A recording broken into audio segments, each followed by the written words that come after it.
बिस्मिल्लाहिर्रहमानिर्रहीम। आज हम चैप्टर 18 इलेक्ट्रॉनिक्स एफएससी पार्ट 2 के न्यूमेरिकल प्रॉब्लम्स देखते हैं जो अकॉर्डिंग टू स्मार्ट सिलेबस हैं। तो सिर्फ 3 न्यूमेरिकल्स हैं जो हम स्टडी कर रहे हैं। अब पहला न्यूमेरिकल ये है the current flowing into the base of a transistor. Base जो करंट है वो 100 माइक्रो एम्पेयर है। माइक्रो 10 की पावर -6 होती है, तो 100 इंटू 10 की पावर -6 एम्पेयर आ जाएगा। अब 100 और 10 की पावर -6, 100 क्या होता है 10 की पावर 2 होता है। तो अगर बेसिस सेम हो तो जो पावर्स होती हैं वो ऐड हो जाती हैं। तो 10 की पावर -6 और 2 -6 और हमारे पास +2 कितना हो जाएगा -4, तो 10 की पावर -4 आ जाएगा। उसके बाद वो कहता है फाइंड द कलेक्टर करंट। हमने कलेक्टर करंट निकालना है, इट्स एमीटर करंट, उसका एमीटर करंट निकालना है, and the ratio of collector to emitter, collector to emitter की रेशियो निकालनी है। If the value of current gain is 100, जो उसकी गेन है वो कितनी है IC और IB, वो हमारे पास 100। अगर बीटा हमें दिया हुआ है वो 100 है, तो हमने ये सारी चीज़ें कैलकुलेट करनी है। तो सबसे पहले हम करंट गेन का फार्मूला लगाते हैं। Beta is equal to IC और IB होता है। हमने IC निकालना है, तो IB और IB डिवाइड हो रहा है, उधर जाके मल्टीप्लाई हो गया, तो IC is equal to beta IB आ गया।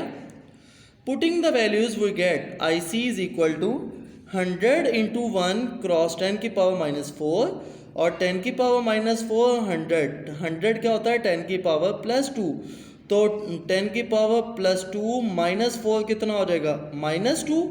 तो आपके पास जो आंसर आ जाएगा IC का वो 10 इंटू 10 की पावर -3। हमने सिर्फ इसको मिलीमीटर के लिए हमने अरेंज किया है। तो हमने क्या किया है 10 से मल्टीप्लाई किया और 10 से डिवाइड किया।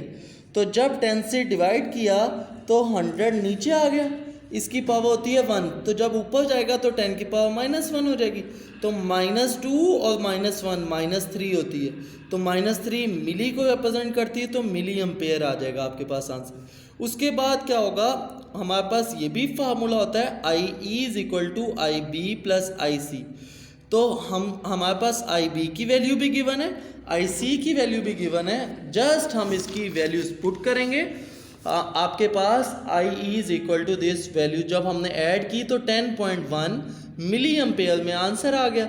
उसके बाद हम IC और IE को सिंपली डिवाइड करेंगे, तो जब हमने इसको डिवाइड किया तो 0.99 आपके पास आंसर आ गया IC और IE।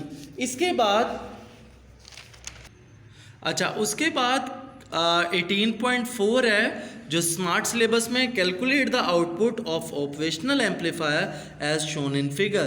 तो 18.4 में जो फिगर हमें नज़र आ रही है उसके मुताबिक हमने आउटपुट कैलकुलेट करनी है ऑपरेशनल एम्पलीफायर की। तो ये जो हमारे पास सोर्स है इसको V1 कह देंगे, इसको V2 कह देंगे, और ये जो थर्ड जा रहा है इसको V3 कह दिया हमने। तो हम इसको एडजस्ट करते हैं, इसको R1 कह देंगे इसकी रेजिस्टेंस को, इसको R2 कह दिया, इसको R3 कह दिया। इसके बाद हम इसको देखते हैं। अब देखिए यहाँ पे आउटपुट वोल्टेज कैलकुलेट करना है। आउटपुट वोल्टेज कैसे आएगा, इन दोनों का जो वोल्टेज होगा वो इनपुट होगा, वो किसके बराबर होगा, इसके बराबर होगा। ये हम क्विच ऑफ रूल लगाएंगे। हम सबसे पहले निकालते हैं current through I1, current through I2, current through I3। पहले कैलकुलेट करेंगे, फिर इनको ऐड करेंगे according to Kirchhoff first rule. तो सबसे पहले करंट थ्रू R1 निकालेंगे, तो हमारे पास फार्मूला होता है ओहम्स लॉ का V is equal to IR। अगर हमने I निकालना है तो V ओवर R हो जाएगा। अब ये यहाँ पे रेजिस्टेंस है फर्स्ट, तो R1 हमने यहाँ पे डिवाइड कर दिया। यहाँ पे जो वोल्टेज है वो V1 है, V1 हमने लिख दिया। अब यहाँ पे देखें ये जो हमारे पास नेगेटिव और पॉजिटिव टर्मिनल है, पॉजिटिव हमने ग्राउंड किया हुआ है। अगर पॉजिटिव ग्राउंड होगा तो जो नेगेटिव होगा वर्चुअली ग्राउंड होगा, तो इसका पोटेंशियल इस पॉइंट पे क्या होगा 0 आ जाएगा। तो हमने V1 -0 कर दिया, इसका इस पॉइंट पे 0 पोटेंशियल आ गया। इसका V1 था लेफ्ट साइड पे, तो V1 -0 और R1, V1 की वैल्यू 5 -0 और वो R1 की वैल्यू हमें गिवन है और वो कितनी है 10 किलो ओम। किलो को हमने 10 की पावर 3 में लिखा तो 10 की पावर 3। अब हमने जब इसको डिवाइड किया तो 0.5 क्रॉस 10 की पावर -3 एम्पेयर आ गया। Current through R2 I2 is equal to V2 minus 0। अब V2 माइनस 0 कैसे आया? अब यहाँ पे देखें, ये फर्स्ट टर्मिनल, ये इन दो पॉइंट्स के दरमियान ले रहे हैं। इस पॉइंट का पोटेंशियल आ गया V2, इसको V2 से रिप्रेजेंट किया था। V2 माइनस इसको हमने कनेक्ट किया हुआ था वर्चुअली ग्राउंड, तो इसका जो पोटेंशियल आएगा वो 0, तो हमने V2 माइनस 0 ओवर R2 कर दिया। वही फार्मूला लगा रहे हैं जो ओम्स लॉ में ये लगाए। V2 की वैल्यू है -2 माइनस 0 ओवर 4 क्रॉस 10 की पावर 3, क्योंकि इसका जो रेजिस्टेंस है वो 4 किलो ओम है। तो 4 क्रॉस 10 की पावर -3 माइनस 0.5 क्रॉस 10 की पावर -3 एम्पेयर आ गया। फिर हमने इसके क्रॉस क्या निकालना है, करंट, तो कैसे आएगा? अब यहाँ पे देखें, एक ये वाला पॉइंट और एक ये वाला पॉइंट। ये वाला पॉइंट क्या होगा? आउटपुट वोल्टेज का होगा, ये इनपुट वोल्टेज का होगा जिसको हमने वर्चुअली ग्राउंड दिया हुआ है। तो I3 इज इक्वल टू, यहाँ से स्टार्ट करना, I3 is equal to V3 over R3 is equal to V0 minus 0। इसका जो पोटेंशियल होगा वो V3 होगा, लेकिन लेफ्ट साइड पे क्या होगा? 0। तो V0 minus 0 over R3, V0 over R3 की वैल्यू है 20 किलो ओम, तो किलो 10 की पावर 3 होता है, 20 क्रॉस 10 की पावर 3 आ जाएगा। ये V0 आ गया आपके पास। तो अगर हमने क्या करना है, V0 इधर रखा तो 20 क्रॉस 10 की पावर 3, तो जब हमने इसको सॉल्व किया 0.05 इंटू 10 की पावर -3 V0 आ गया। जब हम इसको 1, हम ऐसे करते हैं 1/20 क्रॉस 10 की पावर +3, जब इसको डिवाइड किया तो V0 के साथ मल्टीप्लाई हो गया, ये वैल्यू फैक्टर, ये एम्पेयर में आंसर आ गया।